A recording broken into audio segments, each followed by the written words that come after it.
This is Alan Weinkrantz with the Rackspace Startups Program, reporting for Geek Time. I'm here with Robin Hack. You are with JobSpotting. You are the CEO and Managing Director? COO. COO and Managing Director. Give us a little bit of background about yourself. So I'm Robin. I'm 29 years old. I'm from Hanover. I live in Berlin. I used to work for a longer time in mergers and acquisitions at Axel Springer, which is a big publisher in Europe. We're digitizing a lot, and I was in this team to make this company or go more into digitization and help there. And after 2 years, I got a great opportunity to start an accelerator, which was Axel Springer Plug and Play Accelerator, together with a colleague of mine, Luis. And then we had a lot of deal flow, and we saw a lot of companies, and we invested in more than 40 before I left. And one of them was JobSpotting, where there's 3 super cool guys who met each other at Google. They were working there, accumulated more than 20 years in Dublin, and they were asking me if I would like to join. So I became one of the 4 co-founders of JobSpotting, and now since a year I'm working there, and we've launched in January, and we do recruitment. So we're trying to focus on more relevant jobs for the job seeker by having a better matching process. Yeah, so explain I'm familiar with the job listing, the job boards. And you'll see lots and lots of jobs, and everyone applies, and it sort of becomes a big mess. And I guess it becomes almost like a lottery system, or a get lucky system. But how is it that you, let's say, I'm looking for a job in the UK, specifically something in design, or maybe I want to be something in Java with a startup, or something in online marketing in London.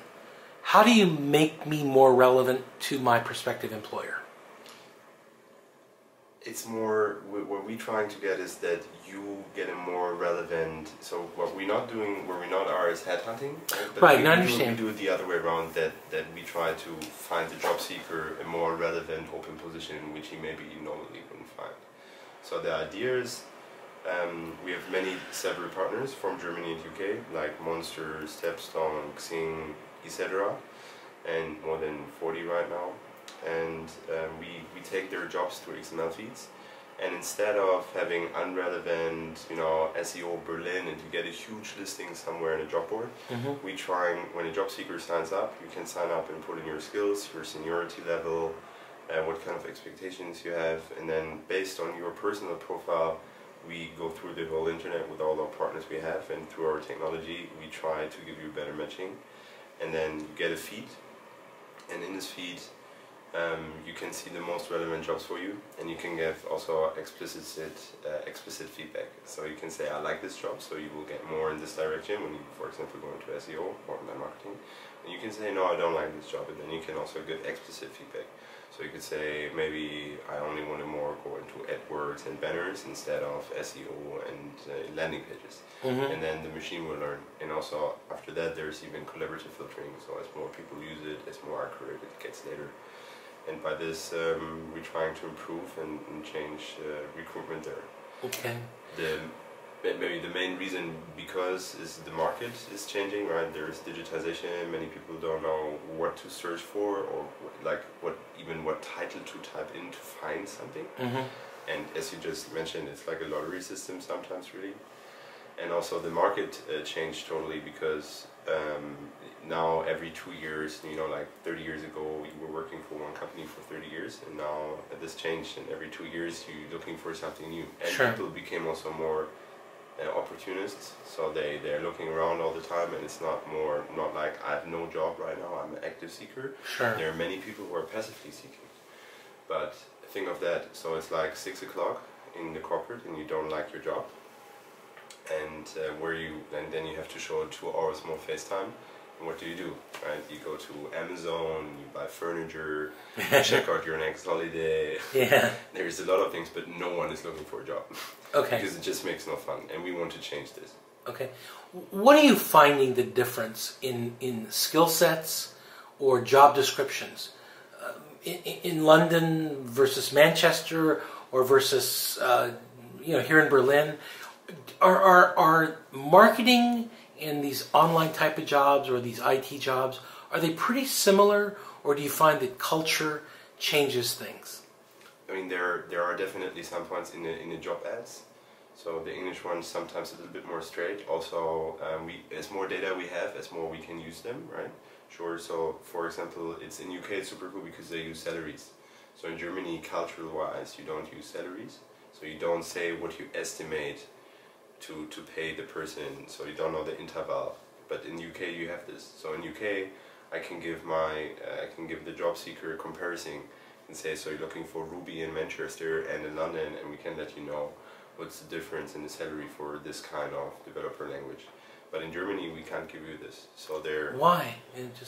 Because Germans prefer to negotiate in the meeting, and then so the range is bigger, but they are not so transparent when they write it down. Okay. Yeah. Very interesting.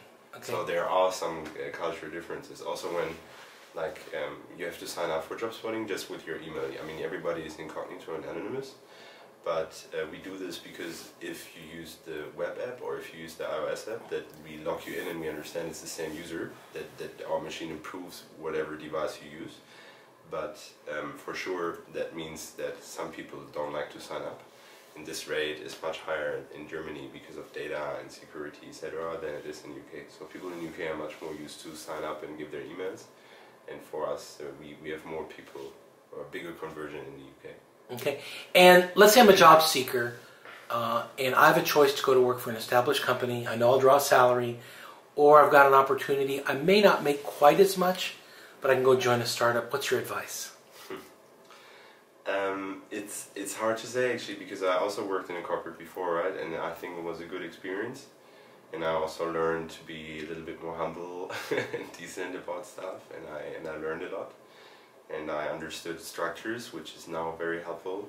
You know, you became very accurate on things, and you make protocols. Sure. And this is good learning. But also being in a startup, and then all this whole fail fast, do things, innovate, be entrepreneur, do things is also a lot of fun. I don't know, I hope that everybody gets maybe both to see, but in the end you have to be happy with what you do. Sure. So it's depending on the position mostly, and not about the startup or corporate, like versus, I don't know, really depending on what it is in the end. What about the startup scene here in Berlin? It's great. No, I think we have a great foundation here. So when you see after the Second World War, and the Russian when they took over the East, what happened is that all the economy went to the West, and then when the wall went down and the government put billions and billions of money in here to restructure and build new infrastructure, and then they were thinking that these companies would come back. But they actually didn't come back, because also for personal reasons. No, I like Munich, why should I go back now after 30 years, you know? Yeah, right. So what happened is that people came from art, fashion, music and startup, which is great. So you get all these people, and in the beginning they were laughing at us at Berlin, because they were saying this would never make money, you know? Like all this long tail, 5 people company. But now, there's Auguststraße has huge of galleries, Berlin Fashion Week, Universal for music is here. It became big, and the same is with the startups. So now we have like Rocket, Zalando, Delivery Hero. I don't know, it becomes bigger and bigger. I mean, for sure it's not the Silicon Valley, but when I go into a restaurant here, I order in English, and sometimes it's open, it's tolerant, it's inspiring, the whole culture and atmosphere, and that's how it grew through the years. And now we have a very amazing ecosystem to start things with amazing people, because the city attracts so many people. Even people from San Francisco now come here. I know some people who built their development team in Berlin. In Berlin, yeah, and I know that, for example, I was on Airbnb the other day just looking at the cost of flats. Yeah. You know, for a week or 2 weeks or 3 weeks. It's half the price of living in Tel Aviv. It's half the price of living in much less. yeah, and half the price of living certainly in London. Yeah. I mean, it's just unbelievable. And there's also, you know, slowly there's Israelis that are moving here. Israelis. Oh, Israelis. Yeah. I did a lot for that. I have to tell you. What? Because when you have to know that Axel Cesar Springer. Yeah, right. He was very tight with the whole Israeli. With the Jewish community, but right. also with the Israeli government and the state of Israel. Right. So even the trainees go there every second year. So my big boss, the board, came forward to Luis and me, the accelerator, and said, we want to do something in Israel. So they bought Yad Shtaim, and then we went there and did a pitching day. So we went to Google and the university, and we had a huge pitching day. We had a deal flow of 100 Israeli companies, and then in one batch we invested in, I think out of 8 companies, 7 were from Israel. So we brought 7 Israeli companies to Axel Springer Plug and Play, and every Friday we had Shabbat. in the accelerator. And since then we were flying there, and my colleague Luis, she was actually also studying there, so it was, for us it was just great. And Yossi Vadi was helping us. Yeah, right. I met him last week, and I mean I loved being there, and now more and more are coming here because they feel that it's a great environment. They come here. I mean, Israelis normally they're good sales guys, and they also have great tech people, and then they come here and they can like complete their team, right, and find more potential, have a bigger market. But then they see, okay, let's go to Berlin, let's do something, and then from here we go to the US. You can go to the, So this is a it's like a pit stop. No, and actually, I've seen this a lot in London. You know, the UK government.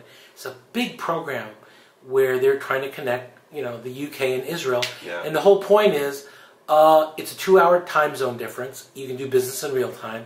It's a 5-hour flight. You don't have to, you know, go all the way to New York or to San Francisco. Yeah. And we speak English, and we're the gateway to Europe, or they claim to be. And by the way, there's lots and lots of money here. And so it's interesting, but what I've seen in Berlin so far is a really great spirit and a really just this openness, and it is amazing me. It's very inspiring to be here. So I hope to be back, and we'll keep an eye on, watch out for Job Spotting, and thank you for listening. This is Alan Weinkrantz. What? I thank you. Oh, and thank you. This is Alan Weinkrantz with Robin Huck with Job Spotting, and I'm signing off for the Rackspace Startups program, reporting for Geek Time.